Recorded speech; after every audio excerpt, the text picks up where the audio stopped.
कांग्रेस का संकल्प सत्याग्रह। सिख दंगों का आरोपी क्यों हुआ शामिल? बीजेपी ने कांग्रेस पर कैसे साधा निशाना?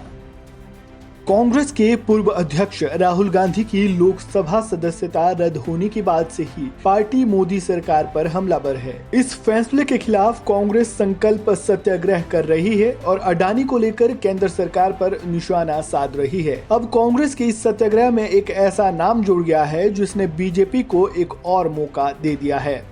कांग्रेस के पूर्व सांसद और 1984 के सिख विरोधी दंगों के आरोपी जगदीश टाइटलर भी राजघाट पर कांग्रेस के इस विरोध प्रदर्शन में शामिल हुए, जिसके बाद बीजेपी ने कांग्रेस पर जमकर निशाना साधा। एक स्पष्ट दिखता है कि किस प्रकार का सत्याग्रह है। जिस सत्याग्रह में सिखों का जो कातिल है वो पहुंचा है और ऊपर से ये कहता है कि आप कोई एजेंडा चला रहे हैं। फैक्ट ये है कि कांग्रेस टाइटलर के बिना रह नहीं सकती, क्योंकि कांग्रेस के पूरे उस कांड में जो 1984 में हुआ, उसमें जगदीश टाइटलर राजीव गांधी का सहयोगी था और उसके वीडियोस भी ऑन रिकॉर्ड हैं कि वह राजीव गांधी के साथ दिल्ली की सड़कों पर घूम रहा था और देख रहा था कितने सिख मारे गए। तो निरंतर वो हर सत्याग्रह में, हर कार्यक्रम में, हर प्रोग्राम में कांग्रेस में भागीदारी लेता है और कांग्रेस उनको मंत्र देता है।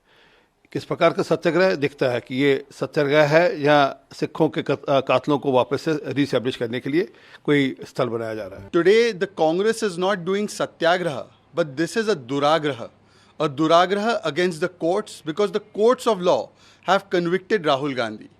This is a duragraha against the constitution under which the courts operate independently. This is a duragraha against the OBC Samaj, whom Rahul Gandhi has insulted. And now the Congress party is standing in solidarity with the insult of the OBC Samaj.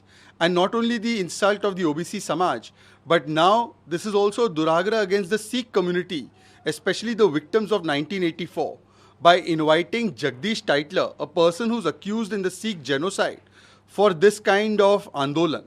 This shows the mindset of the Congress, that they not only hate the OBC community, they also hate the Sikh community. This is not a one-off.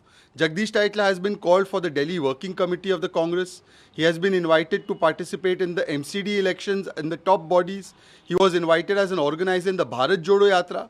And now he is yet again invited in this so-called Andolan, which is not a satyagraha but a duragraha. This shows the mindset of the Congress. They have insulted the OBC community. They have insulted the Sikh community. They insult the courts. They insult journalists. And they insult the constitution itself.